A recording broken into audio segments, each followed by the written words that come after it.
Hi hello అండి. ఇప్పుడు మనం 6 జ్ఞాన గణపతి గురించి తెలుసుకుందాం. సహనం, దయ, కరుణ, నిలకడ గజరాజు లక్షణాలని చెబుతారు. ఇవి సజ్జనుల గుణాలు కూడా. వాటిని కనుక వంట పట్టించుకుంటే ఏ అవరోధాలు ఉండవు, ఎలాంటి అపజయాలు ఎదురు కావు, దుఃఖాలు ఆమడ దూరంలో ఆగిపోతాయి. అందులోనూ గణపతి స్వతహాగా ఆనంద స్వరూపుడు. ఆనందాత్మ గణేశోయం అనే మాట ఉండనే ఉంది. ఆ రూపాన్ని చూడగానే మనసుకు హాయిగా అనిపిస్తుంది, ఒత్తిడి ఎగిరిపోతుంది, కోపతాపాలు మాయమైపోతాయి. అందుకే కావచ్చు జంబుకేశ్వర క్షేత్రంలో రౌద్రరూపిణి అయిన అఖిలాండేశ్వరిని శాంతపరచడానికి ఆమె ఎదురుగా మందహాస గణపతిని ప్రతిష్ఠించారు ఆదిశంకరులు. అయితే ఒక షరతు, వంకర నవ్వులంటే మాత్రం ఆయనకు చిరాకు. చవితి నాడు తన బాణపొట్టను చూసి వెకటారంగా నవ్విన పాపానికి చంద్రుడికి ఏ గతి పట్టిందో తెలుసుగా.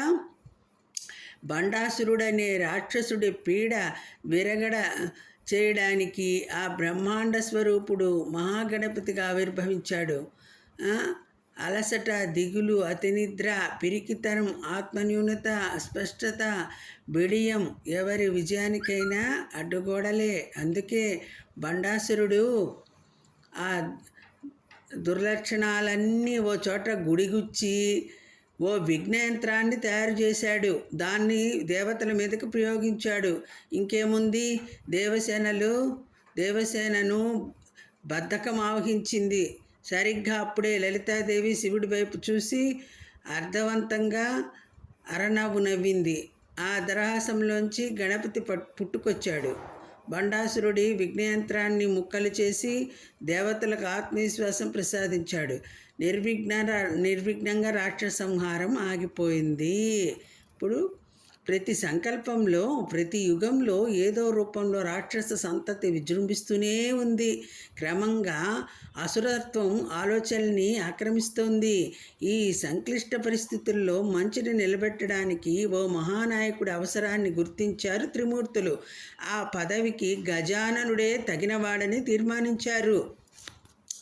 భాద్రపద శుక్ల చతుర్థి నాడు ముక్కోటి దేవతల జయ జయధ్వానాల నడుమ విజయ గణపతి విఘ్ననాయకుడిగా పట్టాభిషేకం చేసుకున్నాడు.